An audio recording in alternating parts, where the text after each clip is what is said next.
ಅಧ್ಯಕ್ಷರೇ, ಇಲ್ಲಿ ನನ್ನ ಪ್ರಶ್ನೆ, ಮೈಸೂರು ಆಸ್ಪತ್ರೆಯಲ್ಲಿ ದಾಖಲಾಗಿದ್ದಂತ 4ನೇ ವ್ಯಕ್ತಿ, 3 ಜನಕ್ಕೆ ಗುಂಡಾರಿಸಿದ್ದಾರೆ, 4ನೇವರೆಗೂ ಗುಂಡು ಹೊಡೆದಿದ್ದಾರೆ. ಆ 4ನೇ ವ್ಯಕ್ತಿ ಮೈಸೂರು ಆಸ್ಪತ್ರೆಯಿಂದ ನಿಗೂಢವಾಗಿ ಕಾಣೆ ಆಗ್ತಾರೆ. ಯಾಕೆ ಕಾಣೆ ಆಗ್ತಾರೆ? ಆತ ಸತ್ಯ ಸಂಗತಿ ಬಯಲು ಮಾಡ್ತಾನೆ ಅಂತೇನೆ ಕಾಣೆ ಆಗ್ತಾರ? ಯಾಕೆ ಕಾಣೆ ಆಗ್ತಾರೆ? ಅದು ಅವನು ಇದುವರೆಗೂ ಸರ್ಕಾರ ಹೇಳಿಲ್ಲ. ಅವರು ಸ್ಟೇಟ್ಮೆಂಟ್ ಅಲ್ಲೂ ನಾನು ನೋಡಿದೆ. ಆ ಸ್ಟೇಟ್ಮೆಂಟ್ ಅಲ್ಲಿ ರಾಮಲಿಂಗಾರೆಡ್ಡಿ ಅವರಲ್ಲಿ 4ನೇ ವ್ಯಕ್ತಿ ಇದ್ದಾನೆ. ಅಲ್ಲಿ ಎನ್ಕೌಂಟರ್ ಆದಂತಹ ಸಂದರ್ಭದಲ್ಲಿ 4ನೇ ವ್ಯಕ್ತಿ ಇದ್ದಾನೆ. ಆ 4ನೇ ವ್ಯಕ್ತಿ ಬಗ್ಗೆ ಇವರ ಸ್ಟೇಟ್ಮೆಂಟ್ ಅಲ್ಲಿ ಎಲ್ಲೂ ಇಲ್ಲ. ನನ್ನ ಪ್ರಶ್ನೆ ಸರ್ಕಾರಕ್ಕೆ, ಡೌಟ್ ಎಲ್ಲಿ ಬರ್ತಾ ಇದೆ ಜನಗಳಿಗೆ? ರೈತರ ಸಂಘ ಯಾಕೆ ಹೋರಾಟ ಮಾಡ್ತಾ ಇದ್ದಾರೆ? ರೈತರು ಯಾಕೆ ಹೋರಾಟ ಮಾಡ್ತಾ ಇದ್ದಾರೆ? 5,000 ಜನ ಯಾಕೆ ಸೇರ್ಬಿಟ್ರು? ಏನೋ ಇವನ್ ಕಾಡುಗಳ್ಳ ಅಂದಿದ್ರೆ, ವೀರಪ್ಪನ ಕಾಡುಗಳ್ಳ ಅಂತ ನಾವು ಕೇಳಿದ್ವಿ, ಇವ್ ಕಾಡುಗಳ್ಳ ಅಂತ ಹೇಳಿದ್ರೆ ಇಷ್ಟೊಂದು ಜನ 5,000 ಜನ ರೈತರೆಲ್ಲ ಬಂದು ಹಸಿರು ಟವಲ್ ಹಾಕೊಂಡು ಯಾಕೆ ಹೋರಾಟ ಮಾಡ್ತಾ ಇದ್ರು? ನನ್ನ ಪ್ರಶ್ನೆ. ಆಮೇಲೆ ಅವರ ರಾಮಲಿಂಗಾರೆಡ್ಡಿ ಅವರು ಸ್ಟೇಟ್ಮೆಂಟ್ ಅಲ್ಲಿ ಬರೆದಿದ್ದಾರೆ, ಪರಿಶೀಲಿಸಲಾಗಿ ಅಂತೋಣಿ ಸ್ವಾಮಿ ಬಿನ್ ಪೆರಿಯ ನಾಯಗನ್ ಇವರು ಅರಣ್ಯ ಅಪರಾಧ ಪ್ರಕರಣದಲ್ಲಿ ಭಾಗಿಯಾಗಿರೋ ಬಗ್ಗೆ ಯಾವುದೇ ಮಾಹಿತಿ ಕಂಡು ಬರುವುದಿಲ್ಲ ಅಂತಾರೆ ಅವ್ರ ಸ್ಟೇಟ್ಮೆಂಟ್ ಅಲ್ಲಿ. ಸತ್ಯ ಹೇಳವ್ರೆ ನೋಡಿ, ಬಾಲಕೃಷ್ಣ ಕರೆಕ್ಟ್ ಆಗಿ ಮಾತಾಡ್ತಾವ್ರೆ. ಸತ್ಯ ಇಲ್ಲ ಅಂದವ್ರನ್ನ ಹೆಂಗೆ ಎನ್ಕೌಂಟರ್ ಮಾಡ್ತೀರಾ? ಕಾಡುಗಳ್ಳ ಅಂತ ಹೆಂಗೆ ಎನ್ಕೌಂಟರ್ ಮಾಡ್ತೀರಾ? ಅವನಿಗೆ ಇಲ್ಲ ಅಂದ್ಮೇಲೆ ಅವನು ಅಬಿಚುವಲ್ ಏನನ್ನೋದು ಸುರೇಶ್ ಕುಮಾರ್ ಅವರು ಅಫೆಂಡರ್, ಅಬಿಚುವಲ್ ಅಫೆಂಡರ್ ಇದಾರಲ್ಲ. ಈಗ ಯಾರೋ 1 ಕೊಲೆ ಮಾಡಿರ್ತಾನೆ, 2 ಮಾಡಿರ್ತಾನೆ, ಈ ತರ ಆಗಿದ್ರೆ ಅವನ ರೆಗ್ಯುಲರ್ ರೌಡಿ ಅನ್ನೋ ತರ ಇರ್ತೈತೆ. ರೆಗ್ಯುಲರ್ ರೌಡಿ ಲಿಸ್ಟ್ ಅಲ್ಲಿ ಇರ್ಬೇಕು ಅವನು. ಇವನೇನು ಇಲ್ಲ, ರೌಡಿ ಲಿಸ್ಟ್ ಅಲ್ಲೇ ಇಲ್ಲ ಇವನು. ಹೆಂಗೆ ಮಾಡಿದ್ರಿ ಅವನಿಗೆ? ಮತ್ತೆ ಗುಂಡು, ಅಧ್ಯಕ್ಷರೇ, ನನಗಿಂತ ತಾವು ಬಹಳ ಸ್ಪರ್ಧೆ ಮಾಡಿದ್ದೀರಾ, ನೀವೆಲ್ಲ ಜನಗಳ ಮಧ್ಯೆ ಇದ್ದವರು. ಒಂದು ಅರ್ಥ ಮಾಡ್ಕೊಳ್ಳಿ, ಕಾಡಲ್ಲಿ ಫೈರಿಂಗ್ ಆಗ್ಬೇಕಾದ್ರೆ, ಕಾಡು ಗೊತ್ತಲ್ಲ, 1000 ಕಿಲೋಮೀಟರ್ ಇರ್ತದೆ. ಫೈರಿಂಗ್ ಆಗ್ಬೇಕಾದ್ರೆ ಎಷ್ಟು ರೇಂಜಲ್ಲಿ ಆಗ್ಬೇಕು? ಪರಮೇಶ್ವರ್ ಉತ್ತರ ಕೊಡ್ತಾರೆ, ಆಮೇಲೆ ಕೇಳಿ. ಅವರು ಪರಮೇಶ್ವರ್ ಸತ್ಯ ಹೇಳ್ತಾರೆ ಅಂತ ನಾನು ತಿಳ್ಕೊಂಡು, ಎಷ್ಟು ಇದ್ರಾಗಬೇಕು? ಒಂದು ಅರ್ಧ ಕಿಲೋಮೀಟರ್ ದೂರ.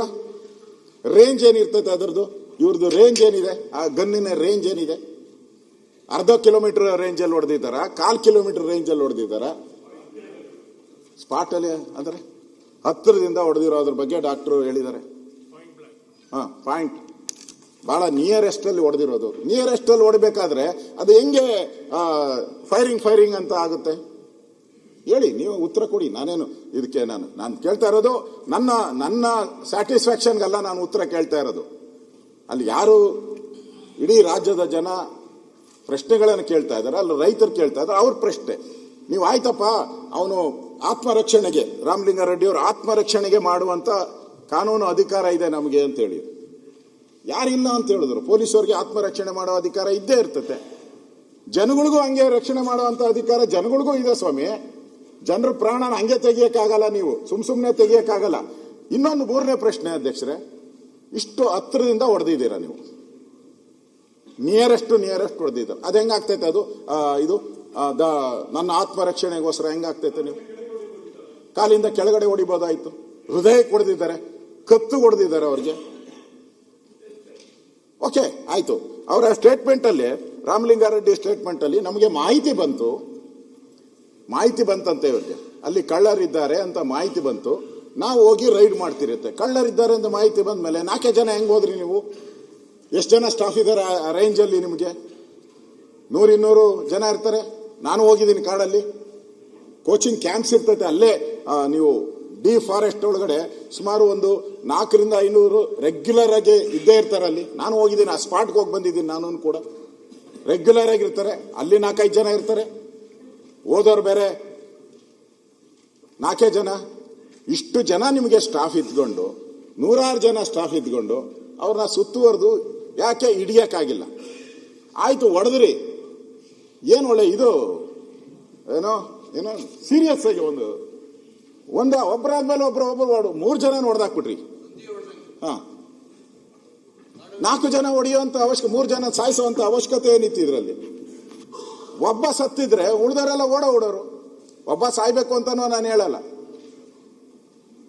3 ಜನ ಓಡೋರು. 3 ಜನರ ಮೇಲೂ ನೀವು ಗುಂಡಾರಿಸಿದಿರಲ್ಲ, ಯಾಕೆ 3 ಜನದ ಗುಂಡಾರಿಸ್ತೀರಿ ನೀವು?